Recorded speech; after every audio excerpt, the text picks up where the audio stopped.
இப்ப யூனிவர்ஸ் போட்டிக்ல இருந்து நம்ம மைத்திலி அக்கா நம்மளுக்காக சீஃப் கெஸ்டா வந்திருக்காங்க. எல்லாமே அவங்களை அப்ரிஷியேட் பண்ணுங்க. இங்க எல்லாருக்கிட்டையுமே சந்திச்சு அவங்க பேசினாங்களா, எல்லாரும் இங்க வாங்க, ஸ்டால்ல இருக்கவங்க மேமுக்கு ஸ்பெஷலா கிஃப்ட் பண்ணலாம். நான் இதை எங்கேயுமே பார்க்கல. பட் எப்படி இந்த ஒரு விஷயம் தோணுச்சு? உங்களை பார்த்துதான் தோணுச்சு. ஆமா, கண்டிப்பா. தேங்க்யூ. ஸோ எங்களை மாதிரி நிறைய பெண்கள் வரணும். ஏன்னா எங்களால நிறைய பேர் என்ன பண்ண சொன்னாங்க, கண்டிப்பா நீங்க ஆரம்பிச்சு வச்ச ஒரு விஷயம் நிறைய பேர் நீங்க எக்கோ போறதுனால எங்களுக்கு நிறைய பேர் சாதி கிடைக்குது. கண்டிப்பா அதை இவங்க சொல்லியிருந்தாங்க. ஸோ ரொம்ப சந்தோஷமா இருந்தது எனக்கு. ஹாப்பியா இருந்தேன். எக்ஸ்போர்ட் மட்டுமே அவங்களோட பிராண்டுக்காக பண்ணது. அண்ட் இந்த ஃபர்ஸ்ட் டைம் வந்து நீங்க என்ட்ரு பண்ணது நிறைய எங்களை மாதிரி சின்ன சின்ன வளர்ந்து வர பிசினஸ் உமன்ஸ் எல்லாருக்குமே சப்போர்ட் பண்ணப்போ ரொம்ப ஹாப்பியா இருக்கு. ஸோ உங்க மூலமா நாங்களும் வந்து நிறைய பேருக்கு தெரிய வரோம். Thank you so much. ரொம்ப ஹாப்பியா இருந்தது. நான் எல்லா எக்ஸ்போ வந்து அந்த இது சொல்லுவாங்க, புளியார் சொல்லி போட்டது நீங்க போட்டனாலே இப்ப நாங்கெல்லாம் ஸ்மால் பிசினஸ் தான்.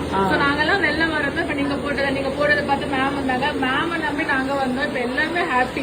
எல்லாருக்குமே ஒரு வந்து தைரியம் வருது, பண்ணலாம்.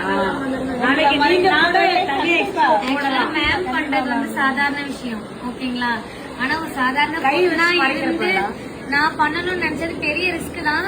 பட் மைத்ரி அக்காவை நினைச்சோடனே அந்த ரிஸ்க் எனக்கு பெருசா தெரியல. நீங்க சூப்பரா பண்ணீங்க மேம்.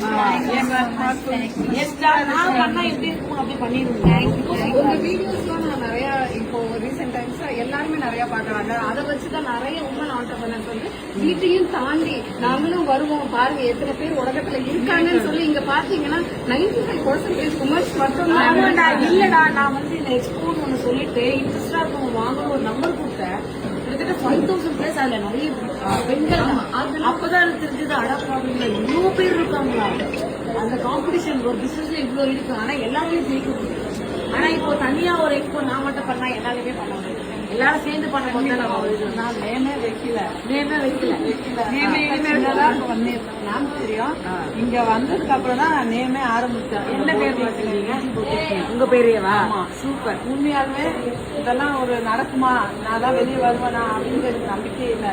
ஆனா உங்களெல்லாம் பார்த்ததுக்கு அப்புறம் தான் எனக்கு நம்பிக்கை வந்து நம்மளால வெளியே வர முடியும், எல்லாமே சாதிக்க முடியும். கண்டிப்பா செய்யலாம். நாளைக்கு நீங்க உங்க ஊர்ல தனியா மாசா கெத்தா வந்து ஒரு எக்ஸ்போ போட்டீங்கன்னா நீங்க ஒரு 50 பேர் வாய்ப்பு கொடுப்பீங்க. அந்த 50 பேர் உங்களுக்கு வந்துட்டு அந்த 50 பேர் நாளைக்கு எக்ஸ்போ போடுவோம். கண்டிப்பா அதுலயுமே நீங்க எனக்கு நம்பிக்கை இருக்கு. நானும் செய்வேன். நான் தான் ஸ்பெஷல் கெஸ்டா.